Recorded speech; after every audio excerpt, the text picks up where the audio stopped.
नमस्कार दोस्तों, स्वागत है आपका एक बार फिर से। Welcome back. और एक छोटा सा कोर्स, एक वेरी शॉर्ट इंट्रोडक्शन हम लोग लेकर के आए हैं। Very short introduction of cryptography. जैसा कि आप स्क्रीन पे देख रहे हो, तो एक कुछ छोटे छोटे वीडियोस होंगे हमारे पास, और इन वीडियोस के थ्रू हम लोग कोशिश करेंगे कि जो बेसिक्स हैं, फंडामेंटल्स हैं क्रिप्टोग्राफी की, उन फंडामेंटल को हम लोग एक्सप्लोर करें। और पार्ट्स में ये वीडियो आपके सामने आएंगे, तो आप ज़रूर बताइएगा कि कैसे आपको, किस तरह से आपके ये पसंद आए हैं, और क्या इस तरह की सीरीज़ हमें आगे भी चलानी चाहिए इस तरह के टॉपिक पर। So it's a kind of pilot project जो हम लोग एक्सप्लोर कर रहे हैं अपने चैनल के लिए।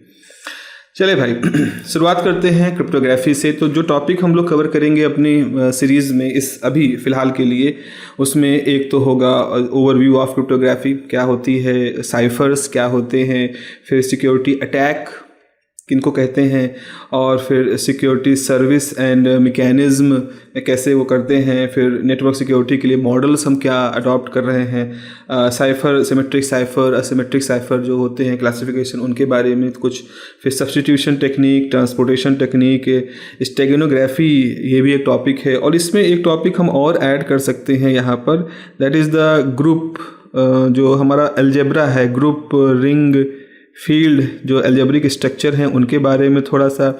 उसके बाद फिर हम लोग कॉन्सेप्ट ऑफ मॉडुलर मॉड का अर्थमेटिकल मॉड की अर्थमेटिक को थोड़ा सा एक्सप्लोर करेंगे। इसके बाद फिर हम आपको निकालेंगे ग्रेटेस्ट कॉमन डिवीजन निकालने के लिए जो आयलर यूक्लिडियन मेथड है, यूक्लिडियन एल्गोरिदम है, उसको हम लोग यूक्लिडियन एल्गोरिदम के बारे में बात करेंगे। फिर उसके बाद आगे जब हम बढ़ते हैं तो मॉड के साथ ही एक है कि आप एक दो थ्योरम पढ़ते हैं। एक है फर्मेट्स लिटिल थ्योरम, जिसको फर्मेट थ्योरम कहते हैं। फिर आपके पास एक आता है आयलर फंक्शन होता है, और फिर आपके पास आयलर थ्योरम होती है। तो ये कुछ चीज़ें हैं जो हम लोग कोशिश करेंगे कि इस शॉर्ट सीरीज़ के अंदर हम लोग कवर कर ले जाएं। तो देखते हैं कितना हद तक हमारी सफलता होती है, तो आप लोग मुझे ज़रूर बताइएगा। चलिए, ओवरव्यू ऑफ क्रिप्टोग्राफी। देखो, क्रिप्टोग्राफी एक ज़माने में एक ऐसा क्षेत्र था जो कि मिलिट्री वगैरह में इस्तेमाल होता था।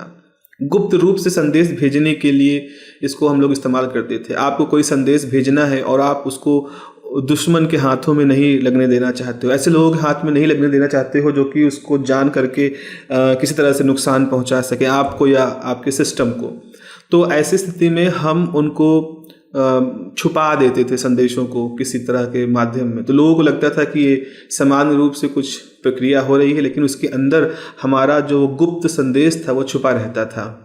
जैसे अभी रक्षाबंधन का त्यौहार बीता है, तो ऐसे में बहुत सारी कहानियां हैं। उसमें एक कहानी ये भी है कि किसी हिंदू रानी ने एक ज़माने में एक मुग़ल बादशाह को एक धागा भेजा था, और इस धागा ये संकेत था कि वो बहन है, वो अपने भाई से उम्मीद कर रही है कि उसके साम्राज्य की रक्षा हो सके, उसके राज्य की रक्षा हो सके। और उस धागे को देख करके, उसमें जो मैसेज था उसको समझ करके फिर वो मुग़ल बादशाह उस तरफ बढ़ा भी था। अब ये कहानी है, ये लीजेंड्स है, ये कितना सच है कितना गलत है, इतिहासकारों के इस पर अलग अलग तरह के विचार हैं, मत हैं। लेकिन आप ये समझिए कि संदेश कैसे भेजे जाते थे और संदेशों कैसे छुपा के भेजा जाता था। तो हम लोग यहाँ पर बात करने वाले हैं क्लासिकल क्रिप्टोग्राफी की, क्योंकि अब तो क्वांटम कंप्यूटिंग का ज़माना है, क्वांटम इंफॉर्मेशन का ज़माना है। तो क्वांटम क्रिप्टोग्राफी भी काफ़ी ज़्यादा यूजफुल हो रही है। क्वांटम की डिस्ट्रीब्यूशन एक बहुत अच्छा सा ब्रांच है जो मतलब डेवलप हो रहा है। But here we are only focusing our self on the topic of classical cryptography. तो क्रिप्टोग्राफी क्या होता है? अगर हम इसकी परिभाषा, क्लासिकल परिभाषा देखें तो द आर्ट ऑफ राइटिंग और सॉल्विंग कोड्स। आर्ट, सो ये कला मानी जाती थी। एक लंबे समय तक ऐसा रहा कि लोग जब छुपा के भेजते हैं अपने संदेश, तो उसको जो कोई डिकोड करता था, जो कोई उसकी उस रहस्यमयी संदेश को समझ लेता था, उसको बड़ा क्रिएटिव माना जाता था। उसको अलग से आउट ऑफ द बॉक्स सोचने की क्षमता मानी जाती थी। तो ये एक तरह की कला थी, एक तरह का आर्ट था। जो लोग डिकोडिंग करते थे, जो लोग गुप्त संदेशों को निकालते थे, तो इसको एक आर्ट के रूप में माना जाता था। और कोड्स मतलब सीक्रेट कम्युनिकेशन। कोड का मतलब अगर हम कहें, मतलब आज की डेट में तो हम कोडिंग करते हैं, तो ऐसा मतलब उसको तो एक अलग सेंस में आज की डेट में हम देखते हैं। कोडिंग में हम कोई भाषा है, कोई चीज़ है जिसको परफॉर्म कराना चाहते हैं कंप्यूटर के थ्रू, पर यहाँ पर कोड का मतलब है किसी तरह का सीक्रेट कम्युनिकेशन। एक ओल्ड वर्जन है कोड के नाम का। तो मॉडर्न क्रिप्टोग्राफी, अब आर्ट के बारे में बात करेंगे आगे हम लोग। तो मॉडर्न क्रिप्टोग्राफी में क्या होता है, तो मॉडर्न क्रिप्टोग्राफी कुछ कंपोनेंट को कवर करता है, जैसे मैकेनिज्म टू इंश्योर इंटीग्रिटी। भाई आप जो भी संदेश भेज रहे हो, वो संदेश जहाँ के लिए भेज रहे हो वहाँ तक उसी रूप में भेजे जिस तरह से आप भेज रहे हो। आपने अगर संदेश में किसी को एक तरह से सराहना की है, तो जब उस तक पहुँचे वो संदेश, तो उसको भी महसूस हो कि हाँ मुझे सराहना का संदेश मुझे प्राप्त हुआ। ऐसा ना हो कि रास्ते में उसको किसी ने कुछ इस तरह से बदल दिया कि वो एक तरह का धमकी या एक तरह का थ्रेट ऐसा लगने लगे। और दूसरी तरफ है मॉडर्न क्रिप्टोग्राफी में है एक्सचेंज ऑफ सीक्रेट की। हम लोग बात करते हैं सीक्रेट की बात करें तो जैसे हम पासवर्ड बना रहे हैं, हम पिन नंबर यूज कर रहे हैं, हम लोग कहते हैं कि आप अपने OTP वगैरह है किसी के साथ शेयर मत करिए, अपना मोबाइल, अपने क्रेडिट कार्ड है, ATM कार्ड है, उनका कोड किसी के साथ शेयर मत कीजिए। अच्छा, प्रोटोकॉल फॉर ऑथेंटिकेटिंग यूजर। तो इसी मॉडर्न क्रिप्टोग्राफी में हम कुछ ऐसे प्रोटोकॉल्स बनाते हैं, कुछ ऐसे स्टैंडर्ड ऑपरेटिंग प्रोसीजर्स बनाते हैं जिसके थ्रू हम यूजर्स की ऑथेंटिकेट कर सकें कि हाँ सही दो वाजिब यूजर्स के बीच में बातचीत चल रही है, कोई बीच में ऐसा नहीं आ गया है कि जिसको अनवांटेड तरीके से वहाँ आकर के उसको सुन रहा है। सो इवन इलेक्ट्रॉनिक वोटिंग हो गया, या जो आप क्रिप्टो करेंसी, क्रिप्टो इकोनॉमिक का जो आप देखते हैं उसके तरफ कुछ है, ऐसा भी नहीं है। तो इलेक्ट्रॉनिक वोटिंग, क्रिप्टो करेंसी, ये सब कुछ इसी मॉडर्न क्रिप्टोग्राफी के इर्द गिर्द के दायरे में आने वाली चीज़ें हैं। तो अगर इस तरह से है तो हम फिर अपनी डेफिनेशन को मॉडिफाई करते हैं। हमारी डेफिनेशन आज के लिए ये है कि the study of mathematical techniques. इसको ज़रूर ध्यान दीजिए, यहाँ पर आपको ज़रूर ध्यान देना है इस बात को कि हम बात करने वाले हैं मैथमेटिकल टेक्निक्स की। तो अब यहाँ पर आज के डेट में क्रिप्टोग्राफी के अंदर मैथमेटिक्स यूज हो रही है, क्योंकि हमें आप आगे देखेंगे की जनरेट करना है, हमें किसी चीज़ को बहुत ही कठिन तरीके से इनक्रिप्टेड करना, उसको छुपाना है, ऐसा जिसको साधारण दिमाग से समझा ना जा सके। उसके लिए आपको कुछ मैथमेटिक्स और कुछ कॉम्प्लेक्सिटी लगानी पड़े, और ऐसा भी ना हो हम ही भूल जाएं। तो हम एक सेट रूल सेट करेंगे और उनके तहत ही काम करेंगे। So the study of mathematical technique for securing digital information system and distributed computations against adverse attack. किस तरह के अटैक की बात कर रहे हैं भाई? जैसे आपने सुना है ना कि कुछ लोग स्कैम करते हैं, आपको फ़ोन करते हैं, कहते हैं आपके बैंक में इस तरह की प्रॉब्लम है, आप हमें अपना ATM नंबर और वो सब बता दीजिए तो हम अपनी तरफ से आपको ठीक कर देंगे। आप कहोगे आप ऐसा क्यों कर रहे हो, तो वहाँ से कॉल आता है कि भाई कई तरह के बहाने होते हैं कि हम सर्विस प्रोवाइड करते हैं, आप कस्टमर हमारे लिए बहुत है, कई तरह से वो करते हैं, आपको इनाम मिल गया, ऐसा कुछ है।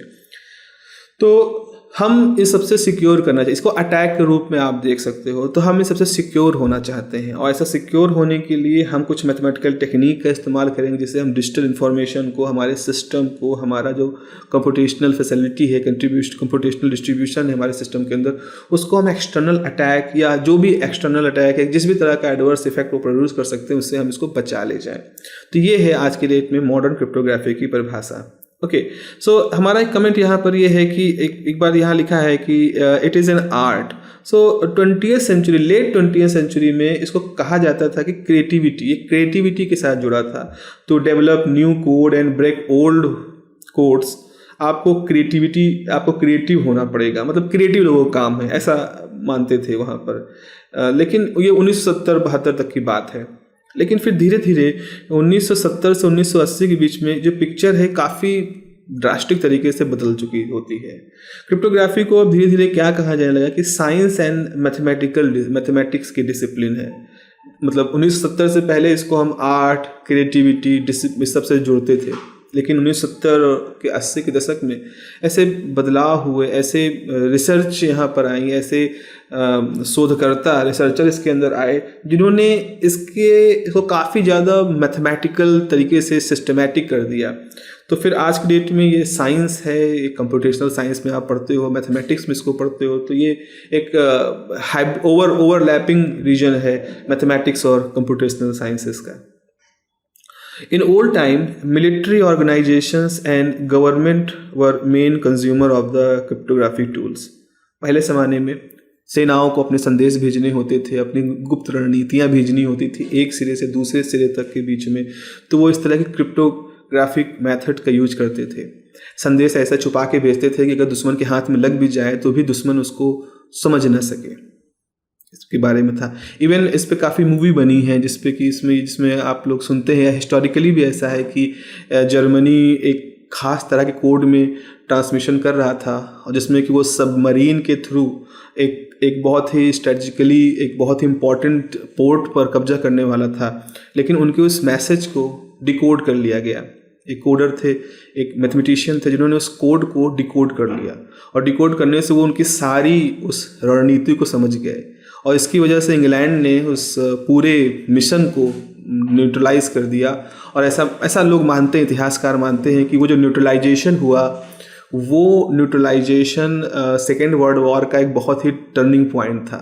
मतलब अगर वो हो जाता जर्मनी का, तो शायद पिक्चर कुछ और होती, जर्मनी के पक्ष में होती, और वो भी मतलब ऐसे भी लोग मानते हैं। तो हिस्टोरिकली भी इस तरह की बातें कि डिकोड कर लिया गया मिलिट्री ऑपरेशंस में होते थे, गवर्नमेंट संदेशों को भेजने के लिए इस तरह की चीज़ों का इस्तेमाल करती थी। लेकिन आज के ज़माने में मॉडर्न क्रिप्टोग्राफी तो हर तरफ है। आप पिन नंबर यूज कर रहे हो, आप पासवर्ड यूज कर रहे हो, आप कहीं भी जाते हो अपना एक थंब इम्प्रेशन यूज करते हो, आँखों का इम्प्रेशन यूज करते हो,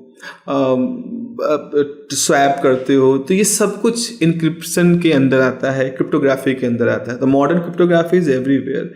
आप पासवर्ड टाइप कर रहे हो, क्रेडिट कार्ड यूज कर रहे हो, इवन आपके मोबाइल फ़ोन पर एक वेरीफाइड अपडेट आता है, तो उसके लिए भी आप इसका यूज कर रहे हो। आप कोई वेबसाइट खोलते हो, उस पर कैप्चा आता है, आप कैप्चा भरते हो, वो आपसे पूछता है कि आप इस कैप्चा को भरो ताकि हमें मालूम चले कि आप एक ऑथेंटिकेटेड यूजर हो, आप कोई कंप्यूटर प्रोग्राम नहीं हो जो ऐसे ही डाउनलोड या इस तरह काम कर रहा है। तो आप मॉडर्न लाइफ में तो क्रिप्टोग्राफी हर तरफ देख रहे हो। सो क्रिप्टोग्राफी इज़ एवरीवेयर। अब हम इस चीज़ को एक समराइज फॉर्म में कहें तो एक ब्रांच के रूप में हम देख सकते हैं क्रिप्टोलॉजी। क्रिप्टोलॉजी को हम एक ब्रांच के रूप में मान रहे हैं, और उस ब्रांच का एक हिस्सा है क्रिप्टोग्राफी और दूसरा है क्रिप्टो एनालिसिस। तो क्रिप्टोलॉजी एक कंप्लीट ब्रांच है, एक कंप्लीट पैकेज है जिसके अंदर हमें एक हिस्सा पढ़ना है कैसे हम अपने मैसेज को छुपाएं, उसको इनक्रिप्टेड करें, उसको गुप्त संदेश के रूप में कन्वर्ट कर दें, उसको कोई सीधे देख के समझ ना सके, ऐसा कैसे करें, तो उसे हम क्रिप्टोग्राफी कर रहे हैं। और दूसरा है क्रिप्टो एनालिसिस, मतलब अगर हमें कोई गुप्त संदेश मिला है तो हम कैसे उसको ब्रेक करें। जैसे आप पासवर्ड बनाते हो तो लोग कहते हैं स्ट्रॉन्ग पासवर्ड बनाओ, उसमें इस तरह से सिंबल का यूज करो ताकि उसको ब्रेक करना मुश्किल हो।